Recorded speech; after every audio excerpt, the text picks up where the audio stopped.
यहाँ पे आई वृंदावन और मैं आपके आश्रम में आई और यहाँ की सेवा को देखी। जिस तरीके से आप इतनी विध माताओं की सेवा करते हो, इतने सारे बच्चों का लालन पालन कर रहे हो, और तो और पूरा टाइम आपका 24 घंटे जो आपका किचन ओपन रहता है और इतने लोग प्रसाद के रूप में भोजन ग्रहण करते हैं, वो देखकर मेरी सोच बिल्कुल ही चेंज हो गई है। मैं आपका परिचय करा दूं। मैं एक बार न्यूज में गया था, जिस न्यूज में एक बहन ने बोला था कि मैं शराब पीती हूँ, वो शराब पीने वाली बहन के बगल में यही बैठी थी। तब ये गौरी गोपाल को जानती नहीं थी, तो ये बहुत क्रॉस क्वेश्चन कर रही थी उस समय कि ये गलत है वो गलत है, लेकिन जब यहाँ के देखा तो देखो इन्हें सब अच्छा लगा।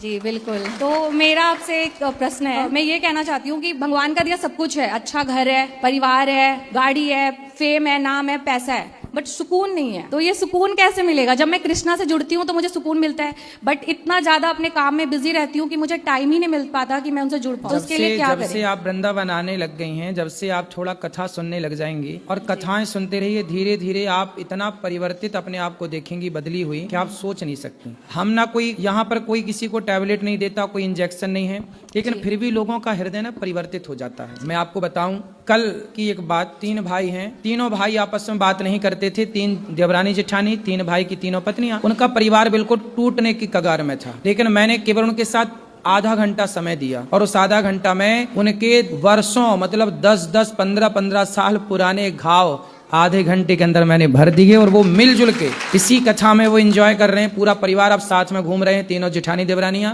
तीनों भाई सगे, बाप खुश, माँ रोती रोती आई मेरे पास, महाराज जी मेरा बेटा नहीं सुन रहा है, लेकिन कथा के प्रभाव से देखो ये प्रभाव है। तो आप सुनिए कथाएं, आपको पता ही नहीं लगेगा कि आप कब बदल गई। वैसे भी देखो हम न्यूज पहुंचे तो उतने से इतना परिवर्तन हुआ कि आप खिंची चली आई वृंदावन। जी बिल्कुल, ऐसी परिवर्तन होगा कथाओं से।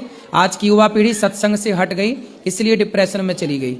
काश सत्संग से जुड़ी रहती तो वो ऊंचाई तो पाती। आप कामयाबी तो पाए, कामयाबी पाने के लिए मना ही नहीं है, लेकिन कामयाबी पाकर भी सुकून जो आप कह रही हैं, वो सुकून तब आएगा जब पूर्ण रूप से भगवान के चरणों में समर्पण होगा। क्या होता है ना कि सामने कमरा तो है, सामने व्यवस्थाएं हैं, पर लाइट नहीं है, अंधकार है। अंधकार होने से हमें दिखाई कुछ नहीं है, सब कुछ पर दिखाई नहीं पड़ रहा है। उसी तरह जीवन में अज्ञान का अंधकार छाया रहता है, इसलिए सब कुछ होते हुए भी वो सुकून नजर नहीं आता, शांति। जिस दिन ज्ञान की रोशनी आएगी ना तो सुकून सामने नजर आएगा। अच्छा यहाँ सुकून